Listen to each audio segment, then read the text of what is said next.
Big boss Malayalam season 6 ഇന്നത്തെ ലാലേട്ടൻ്റെ എപ്പിസോഡുമായി ബന്ധപ്പെട്ട് മൂന്നാമത്തെ പ്രൊമോ ഏഷ്യാനെറ്റ് പുറത്തുവിട്ടിട്ടുണ്ട്. അത് സത്യം പറഞ്ഞാൽ ഒന്ന് ഞെട്ടിക്കുന്ന ഒരു പ്രൊമോ തന്നെയാണ്. കാരണം പവർ ടീം അല്ലെങ്കിൽ പവർ റൂം എന്ന കൺസെപ്റ്റ് ഇനി തുടരണോ അല്ലെങ്കിൽ അത് ആവശ്യമുണ്ടോ, അത് കറക്റ്റായിട്ട് ഉപയോഗിക്കുന്നില്ലേ, നമുക്ക് നിർത്തലാക്കണോ എന്നുള്ള രീതിയിലാണ് ആ ഒരു പ്രൊമോ വന്നിട്ടുള്ളത്. ഹൗസ് അംഗങ്ങളോട് ഓരോരുത്തരോടായിട്ട് നമ്മുടെ ലാലേട്ടൻ അഭിപ്രായങ്ങൾ ചോദിക്കുന്നുണ്ട്.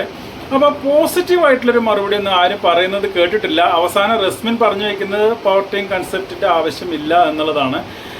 ഒന്ന് മാറ്റിപ്പിടിക്കലിൻ്റെ ഭാഗമായിട്ടാണ് ബിഗ് ബോസ് ഇത്തവണ പവർ റൂം, അങ്ങനെ ബാക്കി 3 ടീമുകൾ ഡെൻ, ടണൽ, പിന്നെ നെസ്റ്റ് എന്ന് പറയുന്ന 4 റൂമുകൾ കൊണ്ടുവരികയും പവർ ടീമിന് അല്ലെങ്കിൽ പവർ റൂമിൽ താമസിക്കുന്ന ആളുകൾക്ക് ഒരുപാട് അധികാരങ്ങൾ കൊടുക്കുകയും ചെയ്തു. പക്ഷേ അവരത് യൂസ് ചെയ്യുന്നില്ല, കറക്റ്റായിട്ട് യൂസ് ചെയ്യുന്നില്ല, മിസ്യൂസ് ചെയ്യുകയാണ് എന്നുള്ളതാണ് പൊതുവെ എല്ലാവരും പറയുന്നത്. മെയിനായിട്ട് ഉപയോഗിക്കുന്നത് ഇത് നോമിനേഷൻ ഫ്രീ കിട്ടും പവർ റൂമിൽ കയറിയാൽ എന്നുള്ളതാണ് എല്ലാവരും ലക്ഷ്യം വയ്ക്കുന്ന ഒരേ ഒരു കാര്യം. അല്ലാതെ ആ പവർ ടീമിനെ നല്ല രീതിയിൽ അവിടെ ഹൗസിൻ്റെ നല്ല രീതിയിലുള്ള പ്രവർത്തനത്തിന് വേണ്ടി ഉപയോഗിക്കാൻ ആരും തയ്യാറാവുന്നില്ല. എല്ലാവർക്കും ഒരൊറ്റൊരു കാര്യം മാത്രമേ ഉള്ളൂ, നോമിനേഷൻ ഫ്രീ ആവും എന്നുള്ളത്.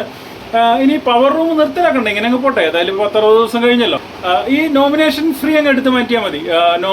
പവർ ടീമിലുള്ള ആളുകളെയും നോമിനേറ്റ് ചെയ്യാം എന്നുള്ളൊരു സംഭവം കൊണ്ടുവന്നാൽ മതി. അപ്പോൾ ഈ അതിന് വേണ്ടിയിട്ടുള്ള അടിയും മത്സരമൊക്കെ അവിടെ നിൽക്കും.